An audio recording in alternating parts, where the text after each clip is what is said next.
E aí, beleza? Nesse vídeo, vamos entender o que são elementos semânticos e não semânticos do HTML. Então, o que acontece é o seguinte: para cada necessidade, existe uma tag no HTML. Por exemplo, para criarmos uma tabela, geralmente usamos um table. Para criarmos uma lista, usamos um UL ou então um OL. Para um link, usamos um A. Um botão, usamos um button. Mas só que o que acontece? Existem situações em que não temos uma tag específica para ser usada. Nesses casos, usamos tags de layout não semântico. Nos casos em que você não conseguirá encontrar um HTML que seja ideal para você usar na construção de sua página, o HTML possui duas tags muito utilizadas, que são o span e a div. E muitas vezes elas são utilizadas em conjunto com o atributo class ou id. O elemento span, por exemplo, ele geralmente é usado quando não se deseja usar uma tag semântica específica, ou para agrupar algum conteúdo dentro de um texto, por exemplo. A div, ela, assim como o span, já serve para quase tudo. Tudo que você quiser. Então, precisou de qualquer coisa, você não sabe o que nomear, usa uma div. Beleza. Agora que já sabe que são elementos não semânticos, vamos para os elementos semânticos. Como a web foi se desenvolvendo rapidamente ao longo dos anos, os desenvolvedores e designers eles foram tendo necessidades. E tais necessidades acabaram por influenciar e muito na aprimoração da linguagem HTML. Por exemplo, usamos uma div para descrever um menu e adicionamos um ID chamado menu. Ou então criamos uma div, colocamos o ID de header ou footer. Quem nunca fez isso? Mas na verdade isso não está errado, apenas é uma forma de se fazer a sua estrutura de código, beleza? Então, com o HTML5, nós podemos usufruir de várias novas tags semânticas que podem nos ajudar em muitas situações.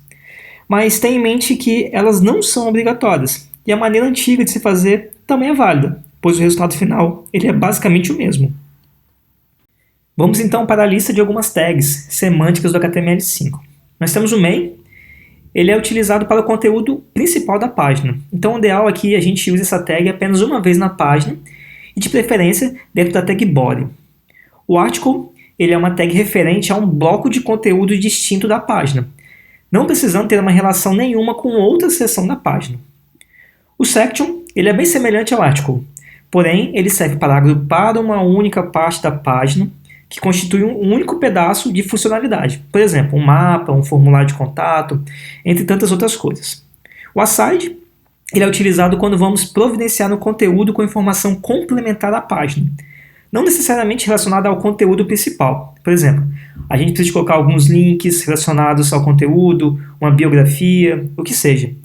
O header ele é utilizado para representar o cabeçalho de uma página ou de uma seção. Note que o elemento header ele pode ser incluído várias vezes, diferente do head, que só pode ser incluído uma única vez. O nav ele é utilizado quando precisamos estruturar um agrupamento de links de navegação. Geralmente são criados elementos de lista, como um L, o LI e o A. O footer ele é utilizado no final do site, geralmente no rodapé. Tá, beleza. Esse monte de tag aí, mas se eu posso utilizar a minha div para fazer tudo, ou então spam, por que usar elementos semânticos então? Aí que vem o X da questão. Considere esses dois blocos de código. O primeiro, ele tem um layout HTML semântico, e o segundo, à direita, esse daqui, ele tem um layout não semântico. Então, nós vamos fazer uma análise crítica do que estamos vendo aqui. Beleza, aqui nesse primeiro. O primeiro, ele é muito mais fácil de você ler e entender. Ele segue um padrão que você sabe definir o header, a seção, diretamente pelas tags. Ok? Além de ser bem melhor para o SEO do seu site. As ferramentas de busca, elas entendem melhor essa maneira de codificar do que com layout não semântico, ou seja, utilizando divs e spans, que não dizem muita coisa para o seu código. A segunda forma, aqui, utilizando div, ela não tá errada, porém, ela é muito mais confusa de se entender e precisa necessariamente das propriedades id ou class para a gente definir os blocos. Por exemplo, aqui a gente tem o id header. Aqui não, a gente tem já uma tag chamada header. A gente tem aqui uma class section. Aqui a gente já tem uma section, beleza? Agora nós vamos a alguns exemplos práticos, então chega de teoria. Vamos começar então o nosso código da seguinte forma. Eu vou criar uma pasta aqui, vou chamar de site, por exemplo. Vou abrir ela no Atom, que é o programa que eu utilizo para editar os meus códigos. Beleza? Já abriu aqui, não tem nada dentro da pasta, não tem nada aqui de código. Eu vou criar um novo arquivo, vou chamar de main.html. Nele eu vou criar um template aqui, um HTML. Beleza? Já temos aqui o nosso código. Aqui é o seguinte, o elemento main, ele define o conteúdo principal dentro do body, em seu conteúdo ou aplicação, ou seja, na sua página, no seu site. Entende-se como conteúdo principal aquele relacionado diretamente ao tópico central da página, ou com a funcionalidade central da aplicação. Com essa tag main, a gente define o conteúdo principal da página. Ele não pode estar dentro de elementos article, aside, footer, header, nav. Assim, nós não devemos incluir mais de um elemento main no mesmo documento. Então, falei. Basicamente é o seguinte, vou criar aqui a tela main. A gente só pode utilizar ela uma vez aqui, porque a main, como o nome diz, ele é o elemento principal do seu código. Então aqui dentro, o que eu posso fazer? Eu posso colocar o meu P, este é um parágrafo, posso criar aqui uma UL, colocar várias LIs, posso colocar um A, ou seja, eu tenho meu conteúdo main, certo? A minha tag main, e dentro dela tenho todo o restante do meu código HTML. A nossa próxima tag será a tag section. Vamos lá então, vou criar um novo arquivo aqui, vou chamar de section.html, beleza? Vou criar aqui meu HTML base. Temos aqui então, o que acontece? O elemento section, ele define uma seção em um documento. De acordo com a documentação HTML do W3C, uma seção é um agrupamento temático de conteúdo, geralmente com um cabeçalho. Então, uma página da web normalmente pode ser dividida em seções para introdução, conteúdo, informação de contato. Por exemplo, você tem a sua home do seu site e você vai ter uma seção, uma section, que vai ter o quê? Vai ter um título, por exemplo, aqui sobre. Beleza. Aqui eu vou ter um P, aqui eu vou ter o texto sobre a sua empresa. Beleza. Então, aqui eu tenho um section. Vamos lá. Aqui eu vou ter outra seção. Vai ter um outro H2, que vai ser a seção, por exemplo, portfólio. Portfólio. Aqui teremos um P com portfólio da empresa. Está errado aqui, empresa. Beleza. E depois teremos uma outra seção com o que? Um H2. E aqui vai ser o contato do nosso site. E aqui então eu terei um form. Nesse form terei os nossos input, o nosso botão que vai fazer o envio. Beleza, então esse daqui é o section. Vocês podem ver aqui, ó, temos várias seções dentro de uma página. Aqui, se eu quisesse, eu poderia tirar e colocar um main. Beleza? Já que nós aprendemos o main na seção anterior, né? Então vamos lá, temos aqui o main, o section, vários sections. Dando sequência, vamos aprender agora sobre a tag article. Então vamos lá, vou criar um novo arquivo aqui, article.html. Beleza, temos ele aqui. Vou criar então o meu HTML base. O que acontece? O elemento article ele especifica um conteúdo independente. Então um article ele deve fazer sentido por si só. E deve ser possível distribuí-lo independente do restante do site.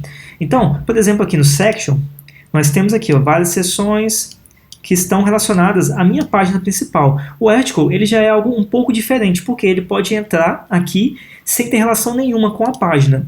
Então, basicamente, é o seguinte, article, beleza? Temos aqui o article, aqui eu posso colocar, por exemplo, um P, um conteúdo qualquer,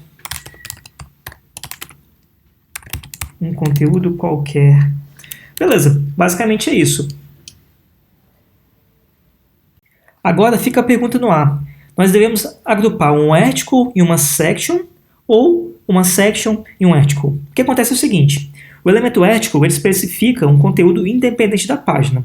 O elemento section ele define a seção em um documento. Então, nós não podemos utilizar essas definições para decidir qual tag utilizar, visto que cada situação em seu site é única e você pode fazer uso das duas tags de forma que faça sentido para você. Portanto, você pode usar o section dentro de um article, assim como o article dentro de um section. O que vai depender é o que você está fazendo, como você quer estruturar a sua página HTML. Então, assim, não tem certo nem errado. Tem a forma que você vai fazer. Vamos agora aprender uma nova tag chamada header. Então, vamos lá. Vou criar um novo arquivo aqui. Vou chamar de header.html. No header, como de padrão, vou criar a nossa base HTML. E o seguinte, o elemento header, ele representa um container para conteúdo introdutório, um conjunto de links de uma página, por exemplo. Se eu voltar aqui no meu section, aqui ó, eu tenho o meu H2, certo? O que eu posso fazer?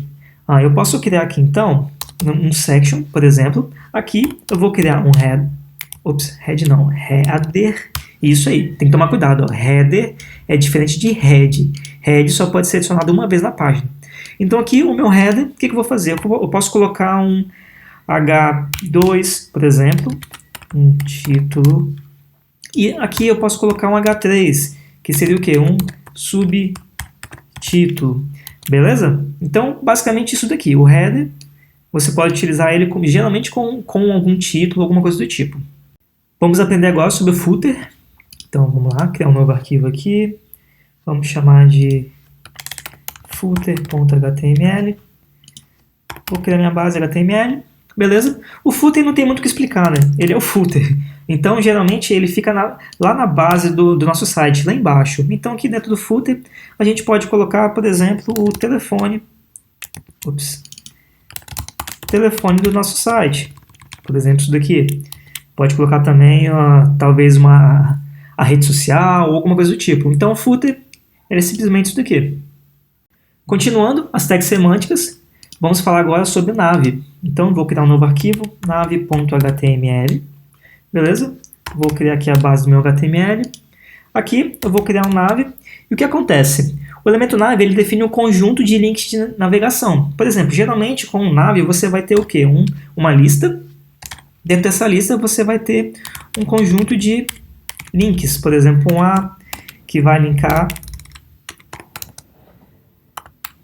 para a sua página sobre, por exemplo. Aqui a gente vai ter um outro link que vai linkar para o contato. Então, nave é basicamente isso. Ele é uma div que está dizendo para o seu código HTML que terá uma navegação aqui dentro. E para finalizarmos nosso vídeo, vamos falar um pouquinho sobre o aside. Vamos lá, então. Aqui eu vou criar um novo arquivo, vou chamar de aside.html. Vou criar aqui a nossa base HTML. O aside, geralmente, imagina aquele site que você entra e de cara você vê um conteúdo logo na esquerda e na direita um bloquinho um pouco menor flutuando para o lado. Então, o aside a gente utiliza geralmente para isso. Então, aqui teremos um aside. Geralmente, a gente vai ter, por exemplo, talvez um section, beleza? E aqui, nesse section, a gente vai colocar o nosso conteúdo principal da página. E logo aqui na site a gente vai ter o que? A gente vai ter, por exemplo, uma nave com um L, vários LIs e um A. Aqui a gente vai ter um link para algum lugar. A gente pode ter depois uma outra nave com outro link. Talvez a gente pode colocar uma pequena descrição aqui. Por exemplo, eu vou criar uma div e vou colocar um texto sobre a empresa, alguma coisa menor com um pouco menos de importância. Então, o aside ele vai sempre ficar o quê? Do lado de algum conteúdo maior, mais específico. Beleza? Então a gente finaliza aqui o nosso vídeo sobre elementos semânticos e não semânticos em HTML. Valeu!